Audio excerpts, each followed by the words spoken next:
I'm here with Biff Harris Sr., and he's going to explain to us how he got into snowmobile racing. I started racing back in 1972 with Robinson's Equipment. I was an employee there. I pretty much started ice drags back in the mid to late 80s. Did that for a few years. Ended up the boys, when they was young, we did some ice racing with bikes. Then we got into oval racing probably 10, 12 years ago, and that's kind of where we've exploded. Biff, can you tell us what your #1 goal is for the 2024 ice racing season?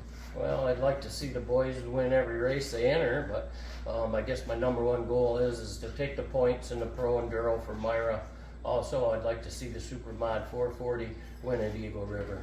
I'm here with Biff Harris Jr., and Biff, how did you get into snowmobile racing? Well, when I was a young kid, my dad, he raced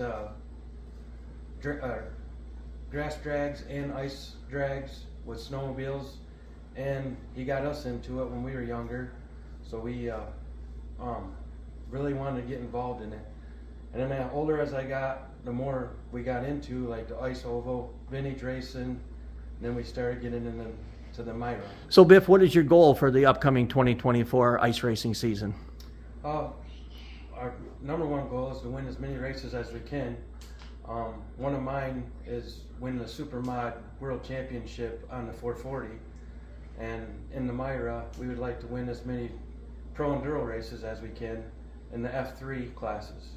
So, and to see the Dakota do well at I-500. I'm here with Dakota Harris, and he's going to explain how he got into ice oval racing.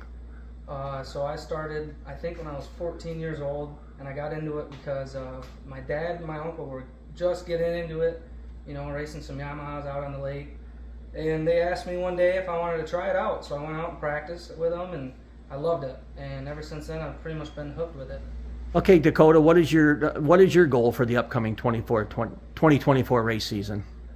This year, I got a pretty good list here for the goals this year. My main goal to start out the season, I'd like to get a couple world championships in the book on the vintage sled and the F3, and I'd like to get a run to my money there for the Enduro too. And I think I want to do pretty good with the 24 team for the Sioux. That'd be a pretty good goal for me, and I'd definitely like to take the top 3 for the Myra Enduro racing. That's a pretty good one too. Okay, Dakota, what was it like the first time you ever went out and raced in the Pro Enduro race? So my first Pro Enduro race was, I think it was actually in Eagle River, and I went out there for 50 laps, and it was pretty nerve-wracking. I think it was the first year they had it there, and then the next year I think I did semi-pro, and that was nerve-wracking, and then we did Lincoln, and it was such a rush. It was fun. I enjoyed just driving that sled in the corner, and we did pretty good that year. It was fun, and we've been pretty hooked with the Enduro since then, and we're going to keep doing what we can to get better. So Dakota, what was it like the first time you went to the I-500 track and did laps and then actually went out and raced?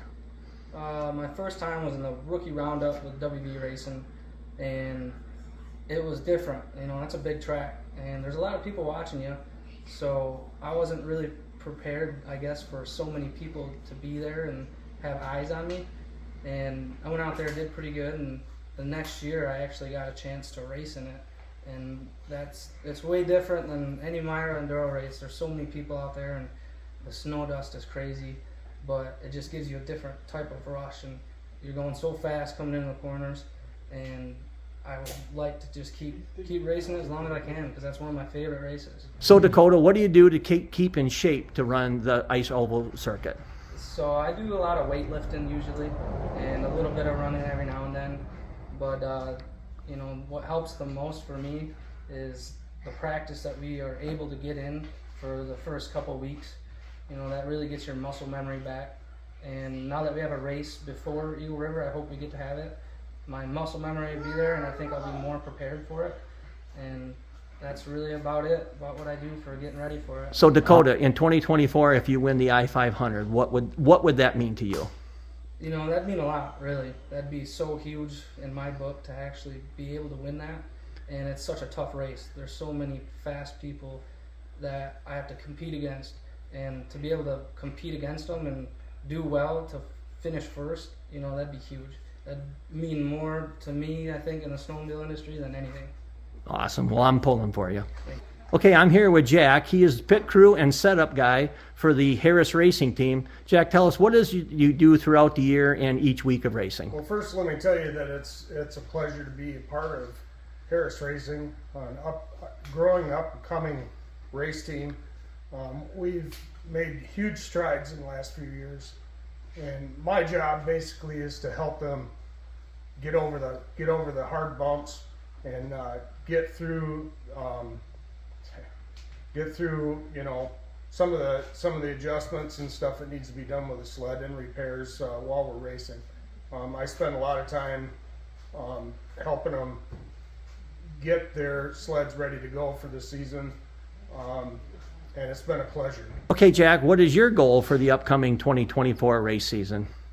My goals are to start and finish races in the front of the pack. I always want to be top 10. I always want to make sure that I'm doing as much as I can to make the machine run to its full potential. Our drivers are so talented that they require a lot of speed, and all we can do is try to make sure that they have that horsepower that they need. So I'm here with Tiffany Harris, and Tiffany, tell us what it's like to be a race team owner and a mom of an ice oval driver. To be the wife and the mom and an owner of a race team driver or a race team is actually quite challenging, because you are basically a widow during the whole race season, and you have to put aside all of your nerves when your son is out there racing. You have to be able to support your son as he's out there doing something that he could get seriously injured with. And you have to be able to help him when he does get injured and be able to take care of him during that time, and then encourage him to go out there again. So it is very challenging, and then you also have to open up your pocketbook too. And that is another challenge.